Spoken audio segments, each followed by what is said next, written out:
Let's be honest with one another for a moment. There's a little bit of hater in all of us. I know that's tough to admit, but it's true nonetheless. Being a hater really comes down to one thing: judging. You see, judging other people is easy. It takes no effort at all to find flaws in someone else. We're all naturals at it. I mean, most of us do recognize that we have some flaws, but hating on others allows us to shift the spotlight toward their flaws. And who doesn't want to do that? In some ways, we're all haters. But what do we do about it? Hating comes so naturally, and judging other people is such a normal part of what we do. It's not like we can just turn off those thoughts, can we? Well, the Bible has a lot to say about our tendency to judge or hate on others. When we drop into the Gospel of John, chapter 8, we discover a true story featuring some members of the Haters Hall of Fame, the Pharisees. They were the top dogs of the Jewish religion. They were the scholars and the experts on God's law. See, the Jewish religion literally had hundreds of rules for people to follow. And these rules regulated everything from their diet to how many times they prayed each day. So in addition to the big rules like the Ten Commandments, they also had tons of smaller ones. And the Pharisees prided themselves in following these rules and catching people who didn't. So the Pharisees had quite a bit of power and influence because they were supposedly in with God, and consequently, they could somehow determine other people's standing with God. And this made them the ultimate judges. Now, what shook the Pharisees to the core was the idea of their power and influence being reduced by another influential teacher arriving on the scene. And that's exactly what happened. Their greatest nemesis was another Jewish teacher who amassed a large following and was growing in influence and popularity. Of course, I'm talking about Jesus. Now, what caused the most tension between the Pharisees and Jesus was their competing message. The Pharisees built their message on rules and laws, while Jesus' message, it's centered on loving people, showing mercy, offering compassion. So during a time when Jesus publicly was teaching, the Pharisees showed up to test Jesus in a very public way. Listen to how John chapter 8 details these events. As he was speaking, the teachers of the religious law and the Pharisees brought a woman who had been caught in the act of adultery. They put her in front of the crowd. "Teacher," they said to Jesus, "this woman was caught in the act of adultery. The law of Moses says stone her. What do you say?" They were trying to trap him into saying something that could be used against him, but Jesus stooped down and wrote in the dust with his finger. They kept demanding an answer, so he stood up again and said, "All right, but let the one who has never sinned throw the first stone." Then he stooped down again and wrote in the dust. When the accusers heard this, they slipped away one by one, beginning with the oldest, until only Jesus was left in the middle of the crowd with the woman. Then Jesus stood up again and said to the woman, "Where are your accusers? Didn't even one of them condemn you?" "No, Lord," she said. And Jesus said, "Neither do I. Go and sin no more."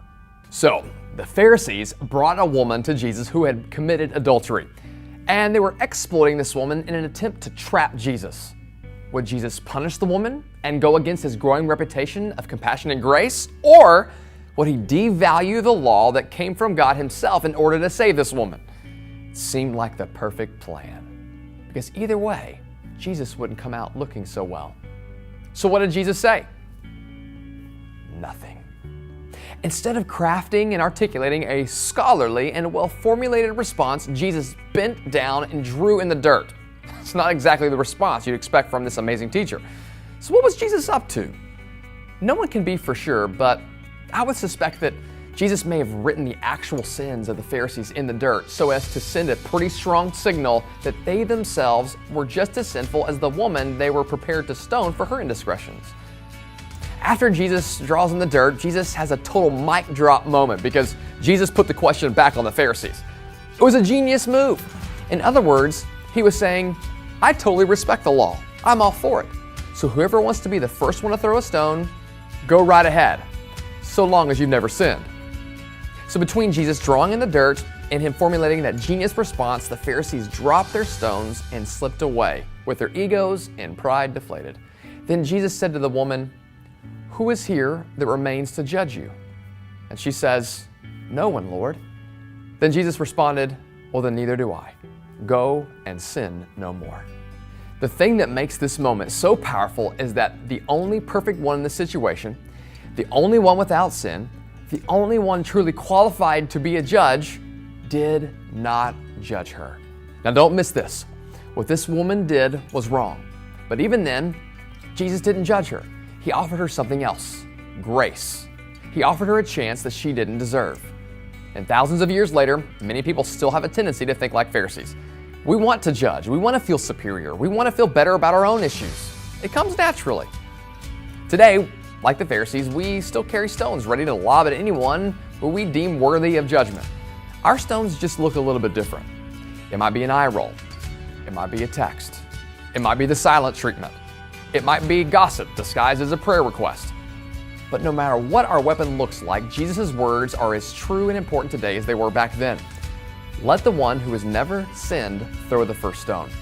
So if you're perfect, then let it rip, fire away. But if not, consider this. Instead of the stone being thrown, lay the stone at his throne. Instead of drilling it, drop it. Instead of slinging it, surrender it. But because behind every stone that is thrown is an unresolved personal issue. When a person is constantly critical or habitually hateful, they're projecting their personal problem onto another person. So if you find yourself saying things like, "I can't believe that he's with her," then maybe the real problem is you have jealousy issues. Or if you're never at fault and consequently you blame everybody for all of your problems in your life, then the real issue here is your pride. So instead of the stone being thrown, lay the stone at his throne. So there it is. It's that simple. Well, but it's not that easy, actually. Because like we said, judging is a normal part of everyday life. It's just what we do. Your stones can either be projected or they can be placed. They can either be projected onto other people or placed in the hands of God. So here are 3 ways you can begin to surrender the stone and drop the judgment. Number 1, stop comparing.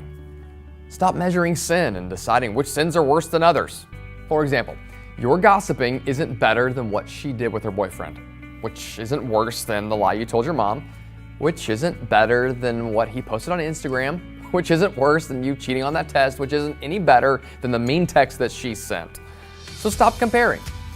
Number 2, start caring. Instead of trying to break the person, give the person a break.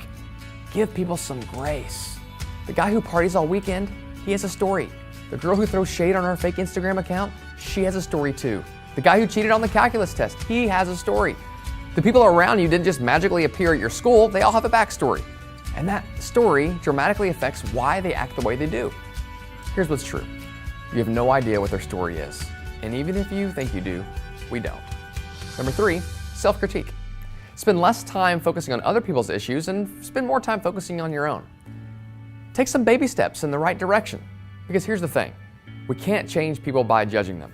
I mean, seriously, no one has ever been changed because they've been trashed. And I don't tell you to focus on you so that you feel terrible about yourself. I tell you so you can experience what the woman accused of adultery did. The grace of Jesus. Because here's what I know. The sooner you learn to show yourself grace for the past mistakes you've made, the sooner you'll be able to extend that same grace to other people. Those of us who are the hardest on ourselves are the same ones who are hardest on others. So in learning to give grace to ourselves, we'll in turn be able to give grace to other people. So this week, I want you to think of some ways you can surrender the stone in your own life.